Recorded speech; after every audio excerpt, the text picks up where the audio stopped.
बिस्मिल्लाहिर्रहमानिर्रहीम अस्सलाम वालेकुम। आई एम ख्वाजा मोहसिन इनाम। स्टूडेंट्स, हम स्टार्ट करने जा रहे हैं chapter number 13, that is inverse trigonometric functions. आइए शुरू करते हैं। स्टूडेंट्स, चैप्टर नंबर 9 से लेकर चैप्टर नंबर 12 तक हमने बात की ट्रिग्नोमेट्रिक फंक्शंस की। किसी भी ट्रिग्नोमेट्रिक फंक्शन की इनपुट होती है एक एंगल और आउटपुट के तौर पर हमें मिलता है एक नंबर। अब हम उन फंक्शंस की बात करेंगे जो ट्रिग्नोमेट्रिक फंक्शंस के एक्शंस को अनडू करेंगे, यानी उनकी इनपुट होगी एक नंबर और आउटपुट के तौर पर हमें वापस मिलेगा एंगल। इन फंक्शंस को हम कहते हैं इनवर्स ट्रिग्नोमेट्रिक फंक्शंस।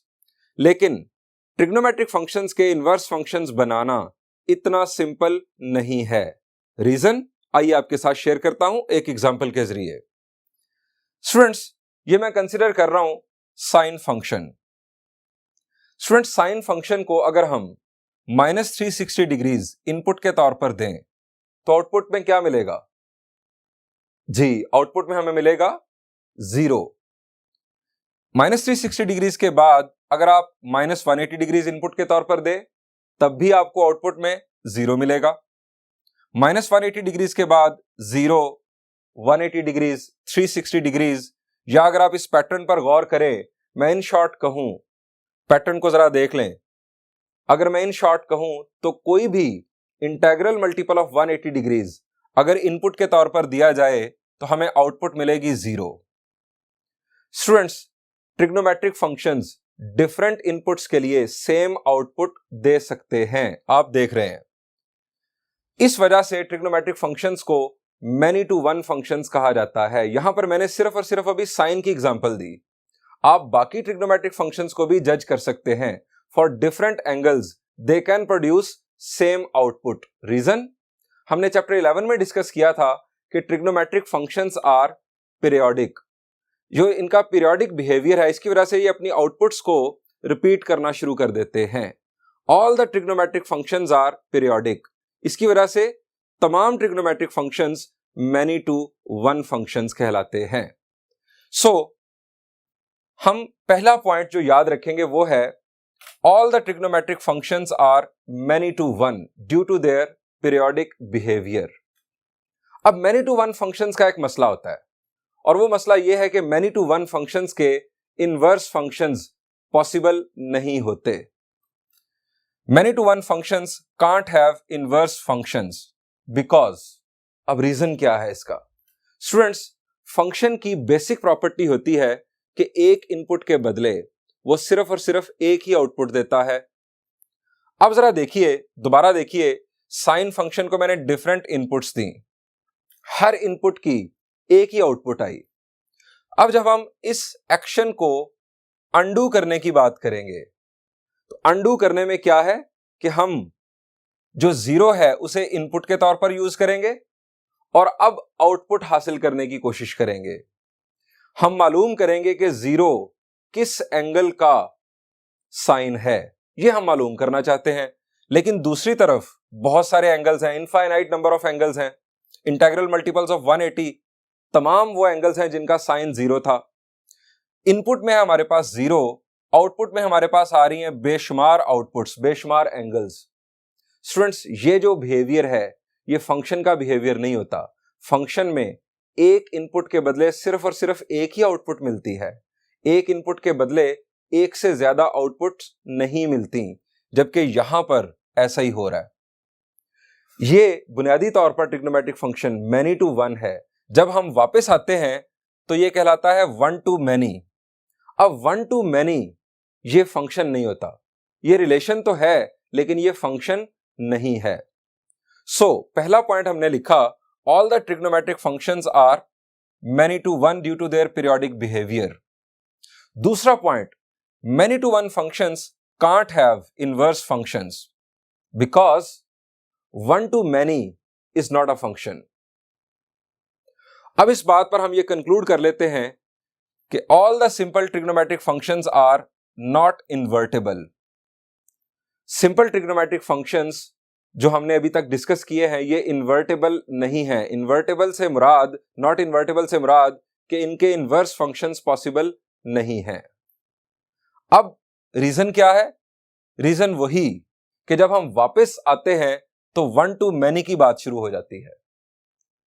अब ये जो इस तरफ मैनी है, यहां पर भी अगर वन आ जाए, यानी वन टू वन हो, हर इनपुट के लिए डिफरेंट आउटपुट हो, तब हम एक्शन को अनडू कर सकेंगे। तब हम जब एक्शन को अनडू करेंगे तो वो फंक्शन कहलाएगा।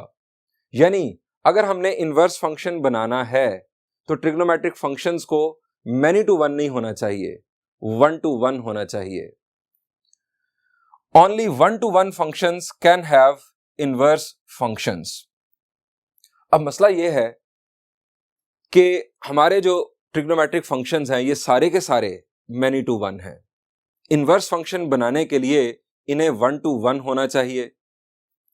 अब दो रास्ते हैं, या तो हम इस बहस को यहां पर दफन कर दें, छोड़ दें, हम कह दें कि ट्रिग्नोमेट्रिक फंक्शंस के इनवर्स फंक्शंस पॉसिबल नहीं हैं और बस खत्म बात। लेकिन हमें इनवर्स फंक्शंस चाहिए। अब इनवर्स फंक्शन चाहिए तो हमें मैनी टू वन बिहेवियर खत्म करना होगा, हमें इन फंक्शंस को वन टू वन बनाना होगा। आइए अब डिस्कस करते हैं कि इन फंक्शंस को वन टू वन कैसे बनाया जा सकता है। स्टूडेंट्स, ट्रिग्नोमेट्रिक फंक्शन के पीरियोडिक बिहेवियर की वजह से हमें पता चल जाता है कि ये मैनी टू वन फंक्शंस हैं। याद रखें कि कोई भी फंक्शन जो पीरियोडिक बिहेवियर रखता होगा वो definitely many to one function होगा। लेकिन अगर कोई और फंक्शन हो और हमें मालूम करना हो कि वो वन टू वन है या मैनी टू वन है, तो हम क्या करेंगे?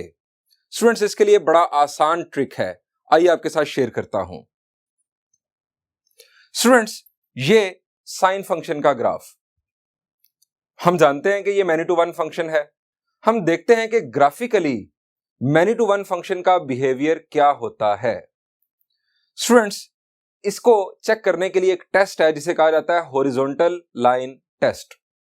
हॉरिजॉन्टल लाइन टेस्ट, आपने नाम में देखा कि आ रही है हॉरिजॉन्टल लाइन। हॉरिजॉन्टल लाइन के जरिए हम इसे जज करेंगे कि ये मैनी टू वन है या वन टू वन है।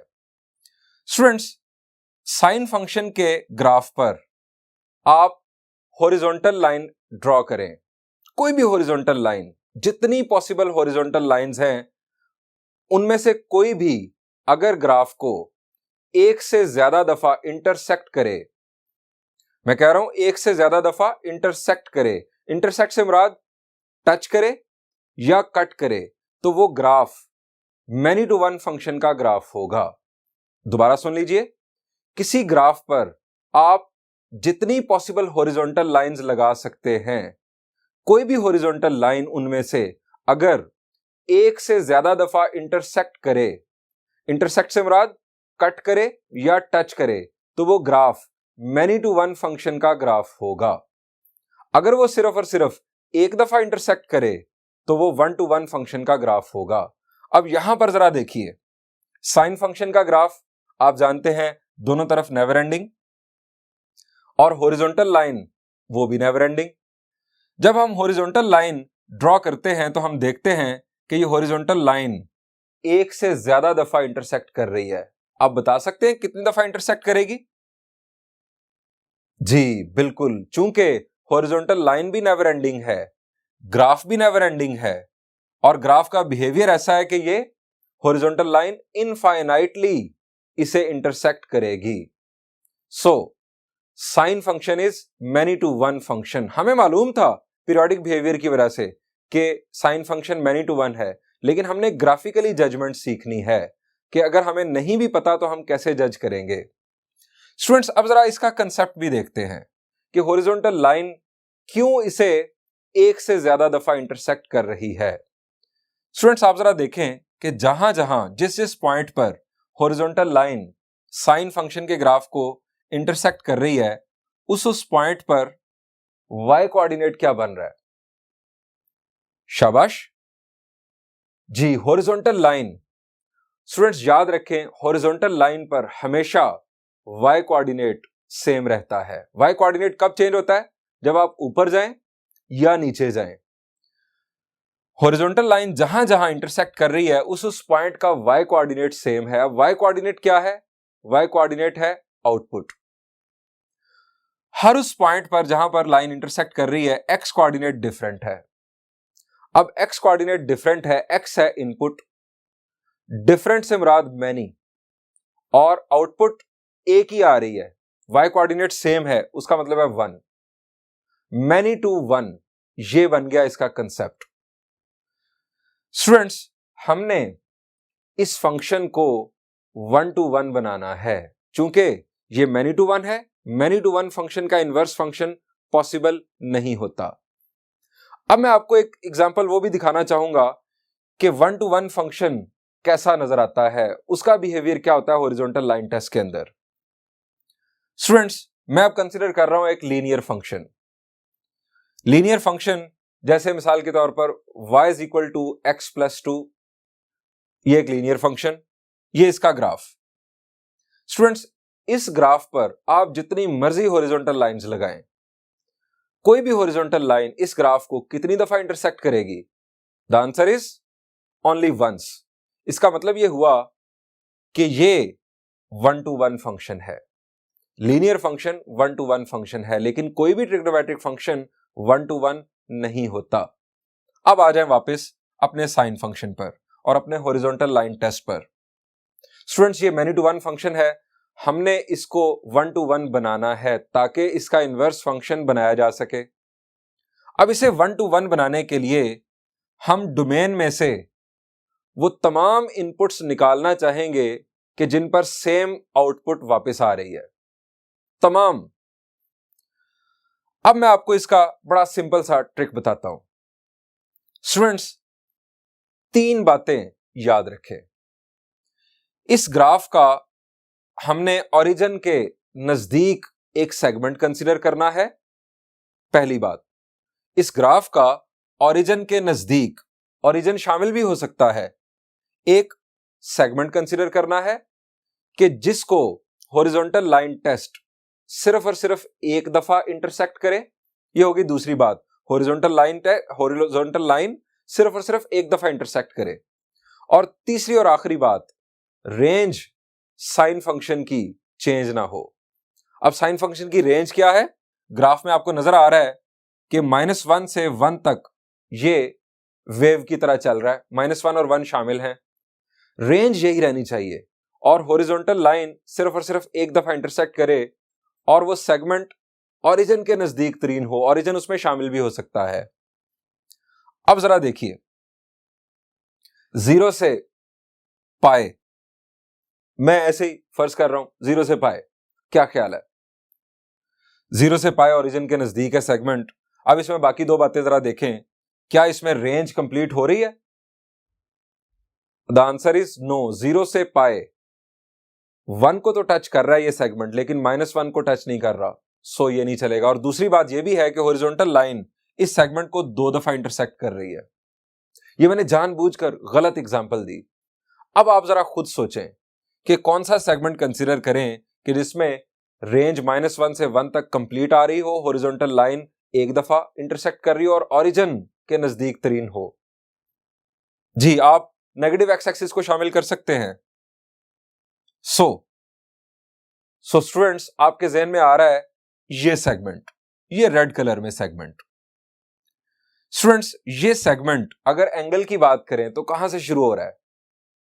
जी, ये स्टार्ट हो रहा है -π/2 से और एंड हो रहा है π/2 पर, और हॉरिजॉन्टल लाइन इसे एक दफा इंटरसेक्ट कर रही है और ये -1 से 1 तक कंप्लीट रेंज को रिप्रेजेंट कर रहा है। स्टूडेंट्स, ये जो सेगमेंट है इस ग्राफ का, ये 1 to 1 है, ये 1 to 1 है। स्टूडेंट्स, इस साइन फंक्शन को हम एक खास नाम देते हैं, that is principal sine function. यह है प्रिंसिपल साइन फंक्शन। रिस्ट्रिक्शन लगा दी हमने डोमेन पर। पहले डोमेन थी सेट ऑफ रियल नंबर्स, अब डोमेन है from -π/2 to π/2, end points are included. आइए प्रिंसिपल साइन फंक्शन की डेफिनेशन आपके साथ शेयर करता हूं। Principal sine function, if we restrict the domain of y is equal to sin x to the interval -π/2 to π/2, endpoints are included, then the restricted function y is equal to sin x, where x belongs to an interval from minus pi by 2 to pi by 2 endpoints included, and y belongs to an interval starting from minus 1 ending at 1, ये restricted function जो है ये principal sine function कहलाता है. This principal sine function in fact is 1-to-1 and hence will have an inverse function. Students, दोबारा आपको बता दूं, simple trigonometric functions many to 1 हैं, उनके inverse functions possible नहीं हैं. हमें अगर उनके इन्वर्स फंक्शंस बनाने हैं तो हमें उन्हें 1-to-1 बनाना है. हमने डोमेन की रिस्ट्रिक्ट और उन्हें 1-to-1 बना दिया. जो 1-to-1 ट्रिग्नोमेट्रिक फंक्शन होता है, रिस्ट्रिक्टेड फंक्शन होता है, हम उसे कहते हैं प्रिंसिपल ट्रिग्नोमेट्रिक फंक्शन. यहां पर है प्रिंसिपल साइन फंक्शन. इसका इन्वर्स फंक्शन पॉसिबल है. इन्वर्स फंक्शन की अब डेफिनेशन देखिए. इन्वर्स फंक्शन क्या है बुनियादी तौर पर? एक्शन को अंडू करेगा. फंक्शन की इनपुट है एंगल और आउटपुट है नंबर. इनवर्स फंक्शन की इनपुट होगा नंबर और आउटपुट होगा एंगल. तो जरा डेफिनेशन देखिए. Inverse sine function, it is defined as x is equal to sine inverse of y if and only if, इसको IFF लिखा जाता है, y is equal to sine of x, where y belongs to an interval starting from minus 1 ending at 1 and x belongs to an interval starting from minus pi by 2 ending at pi by 2 endpoints are included. यानी ये जो हमने x और y के intervals बताए ये show कर रहे हैं कि ये प्रिंसिपल साइन फंक्शन के से बनने वाला इनवर्स फंक्शन है जो उसके एक्शन को अंडू करेगा. स्टूडेंट्स, ये हमारे पास इनवर्स साइन फंक्शन की डेफिनेशन आ गई. बिल्कुल इसी पैटर्न पर अब हम डिस्कस करेंगे कोसाइन फंक्शन और उसका principal cosine function, then inverse cosine function. सबसे पहले हम देखेंगे सिंपल कोसाइन फंक्शन का ग्राफ. ये सिंपल कोसाइन फंक्शन का ग्राफ. स्टूडेंट्स, अगेन वही तीन बातें. हमें इस ग्राफ में वो सेगमेंट कंसीडर करना है कि जिसमें रेंज कंप्लीट हो. सिंपल कोसाइन फंक्शन की रेंज क्या है? -1 से 1, and points included. Range complete हो, पहली बात हॉरिजॉन्टल लाइन सिर्फ और सिर्फ एक दफा इंटरसेक्ट करे, और तीसरी और आखिरी बात वो सेगमेंट ओरिजिन के नजदीक हो या उसमें ओरिजिन शामिल हो. अब यहां पर आपके ज़हन में फौरन वही बात आएगी साइन फंक्शन वाली, -π/2 टू π/2. आप जरा देखें, -π/2 से π/2 ओरिजिन बिल्कुल उसमें शामिल हो गया, बीच में आ रहा है ग्राफ के, लेकिन हॉरिजॉन्टल लाइन क्या एक दफा इंटरसेक्ट कर रही है? द आंसर इज नो, 2 दफा इंटरसेक्ट कर रही है. दूसरी बात, रेंज भी कंप्लीट नहीं हो रही, सो इस दफा ये सेगमेंट नहीं चलेगा. अब आप जरा सोचें जी, शाबाश, कौन सा सेगमेंट? जी, एक सेगमेंट आपके ज़हन में आ रहा होगा -π से 0, -π से 0, ये सेगमेंट जो इस वक्त आप जी ये ग्रीन कलर में आप देख रहे हैं, -π से 0. स्टूडेंट्स, ये सेगमेंट चल सकता है. दूसरी तरफ इसमें हॉरिजॉन्टल लाइन एक दफा इंटरसेक्ट कर रही है और रेंज भी कंप्लीट हो रही है -1 से 1, लेकिन नेगेटिव एंगल्स हैं. हम पॉजिटिव रहना चाहते हैं. इसके अगेंस्ट दूसरी तरफ 0 से π तक जो सेगमेंट है, ये रेड कलर का सेगमेंट, ये पॉजिटिव साइड पर है, ये हम कंसिडर करेंगे. स्टूडेंट्स, ये हमारी रिस्ट्रिक्टेड डोमेन आ गई 0 से π तक, end points are included. Horizontal line सिर्फ और सिर्फ एक दफा इंटरसेक्ट कर रही है, रेंज वही है जो सिंपल कोसाइन फंक्शन की थी. सो प्रिंसिपल कोसाइन फंक्शन की डेफिनेशन कुछ इस तरह से होगी. If we restrict the domain of y is equal to cosine x to the interval क्या है? 0 to π, endpoints are included. Then the restricted function y is equal to cosine x, where x belongs to an interval starting from 0 ending at π, endpoints are included, and y belongs to an interval starting from -1 ending at 1, endpoints are included. This restricted cosine function is called principal cosine function. Again, this principle cosine function is 1 to 1 and hence will have an inverse function. अब inverse cosine function की definition बिल्कुल उसी pattern पर जिस तरह हमने inverse sine function की definition देखी, ये देखिए, it is defined as x is equal to cosine inverse of y if and only if y is equal to cosine x, where x belongs to an interval starting from 0 ending at pi, endpoints are included, and y belongs to an interval starting from -1 ending at 1, endpoints are included. Students, ये हमारे पास inverse cosine function की definition आ गई। ये वही inverse cosine function है जो cosine function, principal cosine function के एक्शंस को अंडू करेगा। स्टूडेंट्स, अब हम बढ़ेंगे टेंजेंट फंक्शन की जानिब। सबसे पहले हम देखेंगे सिंपल टेंजेंट फंक्शन का ग्राफ, क्योंकि ग्राफ से हमें पता चलता है कि हमने कौन सा सेगमेंट कंसीडर करना है, रिस्ट्रिक्शन कहां पर लगानी है। स्टूडेंट्स, ये सिंपल टेंजेंट फंक्शन का ग्राफ, इसकी डोमेन और रेंज हमें इसके ग्राफ से नजर आ रही है। आप देख सकते हैं कि ग्राफ अपवर्ड और डाउनवर्ड, टुवर्ड्स पॉजिटिव इंफिनिटी और टुवर्ड्स माइनस इंफिनिटी जा रहा है, यानी इसकी range set of all real numbers है। हम देख रहे हैं कि ये graph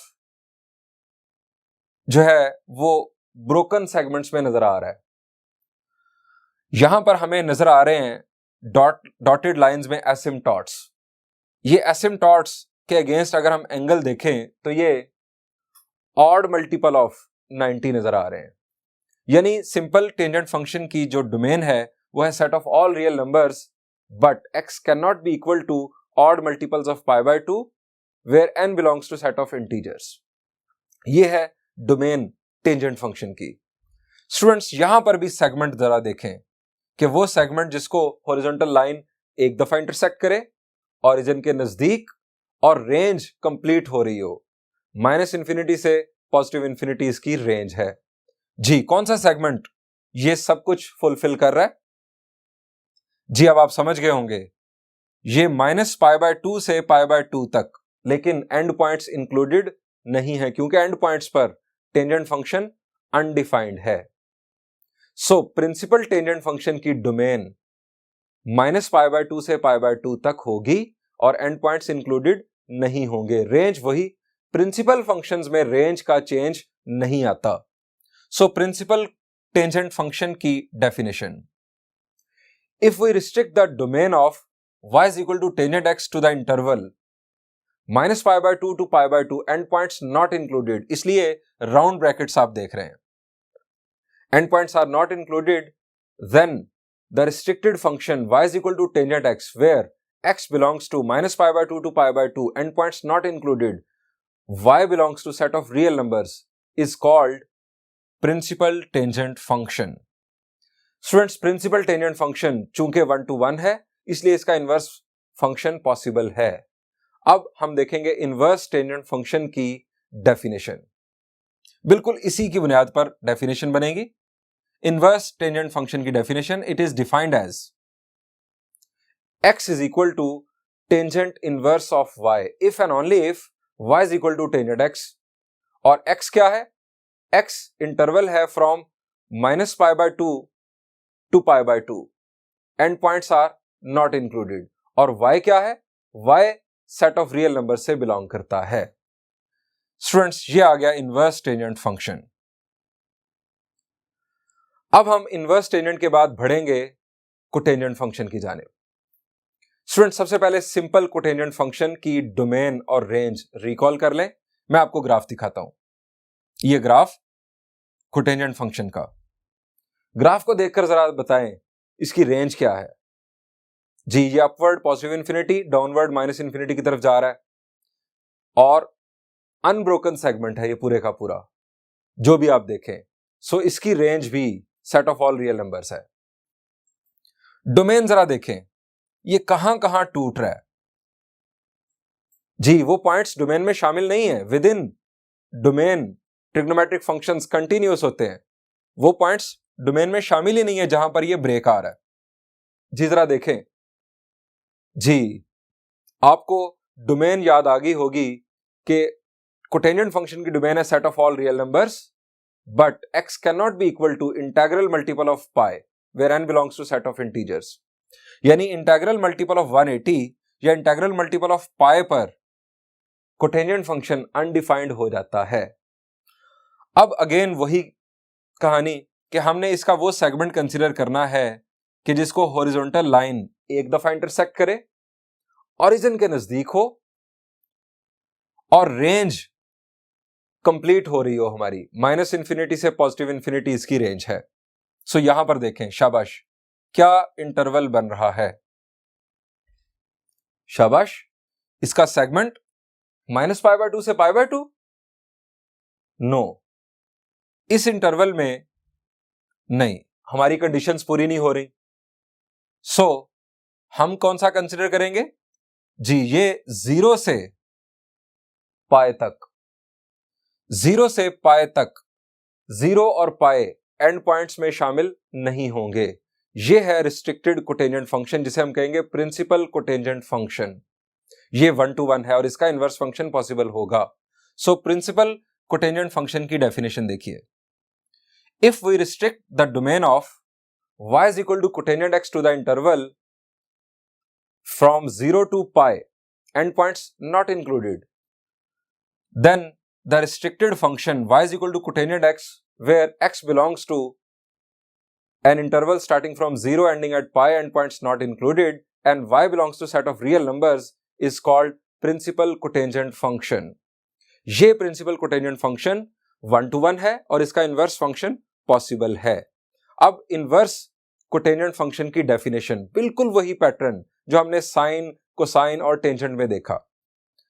it is defined as x is equal to cotangent inverse of y if and only if y is equal to cotangent x, यानी principal cotangent function y is equal to cotangent x, उससे हमने बनाया inverse cotangent function, और x और y के ऊपर वही restriction जो हमने प्रिंसिपल कोटेंजेंट फंक्शन की डेफिनेशन में देखी।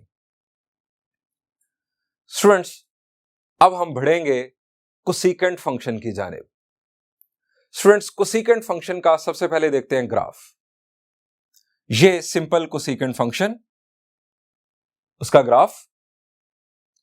इसके ग्राफ को देखकर आप जरा बताएं कि इसकी रेंज क्या बन रही है। इसकी अपवर्ड डाउनवर्ड मूवमेंट से आपको पता चलना चाहिए कि इसकी रेंज क्या है। अगर आप ऊपर वाले सेगमेंट्स को देखें तो जो बॉटम है वो 1 को टच कर रहा है और बाकी दोनों एंड पॉइंट्स ऊपर की जानिब जा रहे हैं और एरो हेड्स हैं, यानी नेवर एंडिंग है। इसका मतलब है कि एक तरफ ये ग्राफ 1 से पॉजिटिव इंफिनिटी की तरफ जा रहा है, 1 रेंज में शामिल है, और दूसरी तरफ नीचे वाले सेगमेंट्स देखें, -1 को टच कर रहा है और माइनस इंफिनिटी की तरफ जा रहे हैं दोनों एंड पॉइंट्स। यानी इसकी रेंज है an interval starting from -1 going towards minus infinity union an interval starting from 1 going towards positive infinity। ये है इसकी रेंज। और इसकी डोमेन जरा देखें जी, ये भी ब्रेक हो रहा है 0 डिग्रीज पर, फिर उसके बाद 180 डिग्रीज पर एंड सो ऑन, यानी इंटीग्रल मल्टीपल्स ऑफ पाई पर ये ब्रेक हो रहा है, यानी ये इंटीग्रल मल्टीपल ऑफ पाई इसकी डोमेन में शामिल नहीं है। सो इसकी डोमेन है x belongs to set of real numbers, but x cannot be equal to n pi where n belongs to set of integers।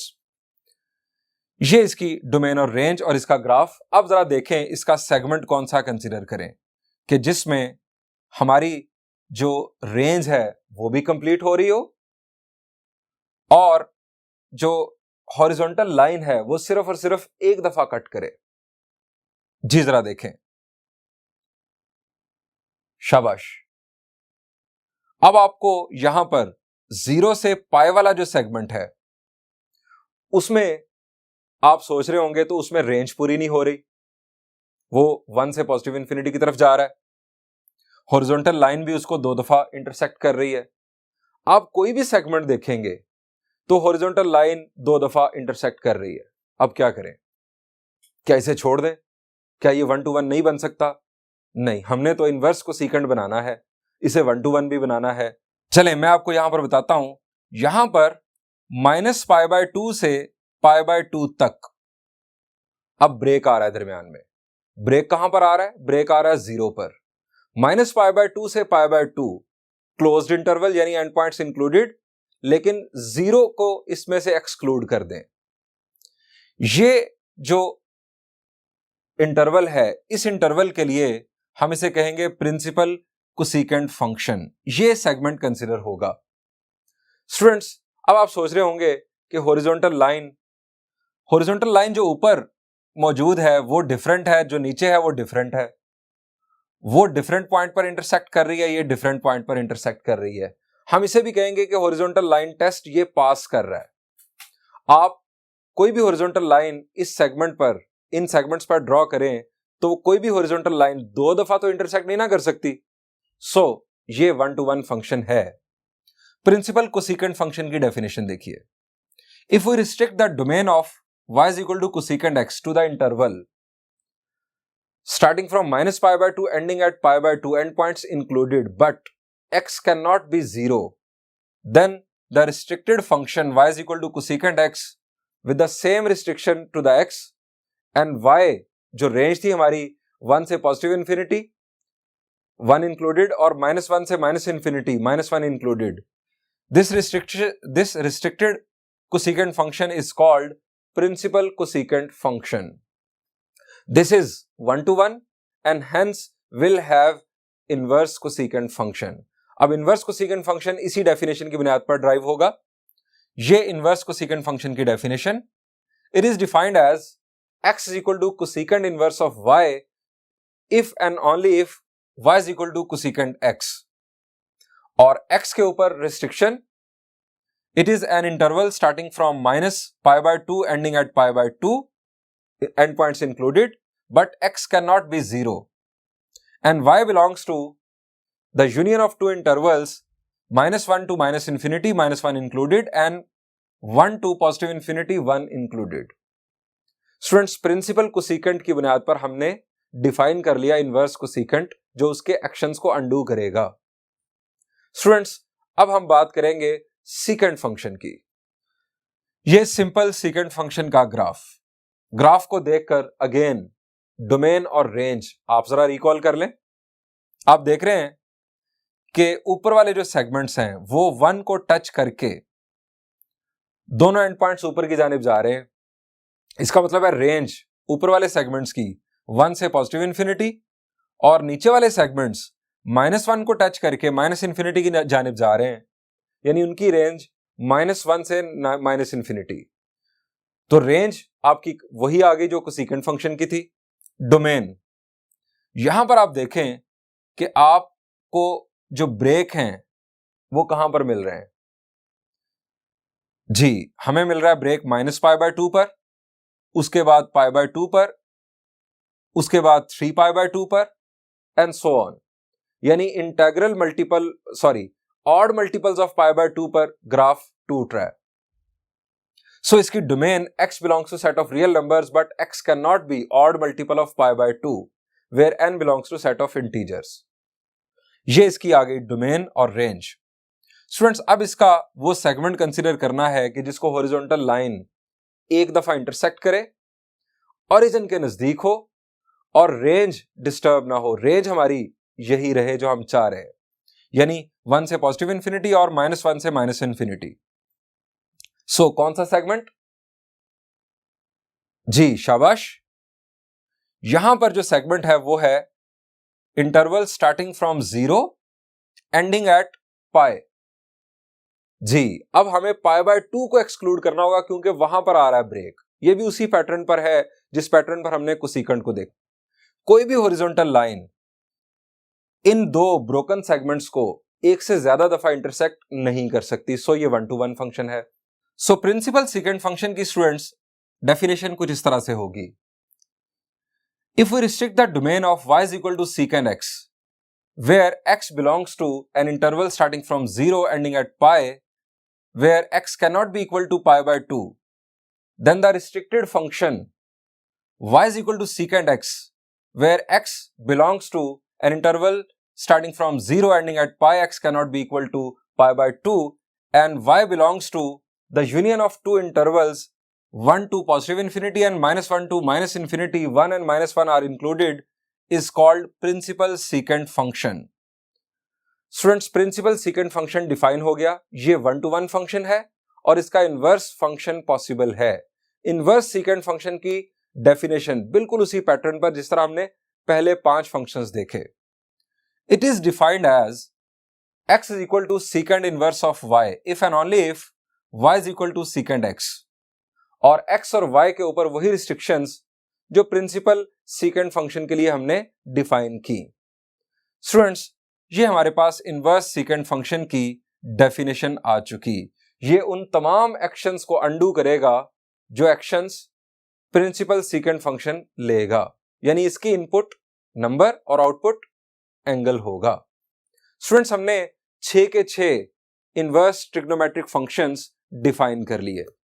Students, next lecture में हम इंशाल्लाह इन ट्रिग्नोमेट्रिक फंक्शंस जो हमने इनवर्स ट्रिग्नोमेट्रिक फंक्शंस डिफाइन किए हैं इनको दोबारा से समराइज फॉर्म में डिस्कस करेंगे और देन इनके ग्राफ्स डिस्कस करेंगे, यानी इनवर्स ट्रिग्नोमेट्रिक फंक्शंस के ग्राफ्स किस तरह बिहेव करते हैं। Thank you and Allah Hafiz.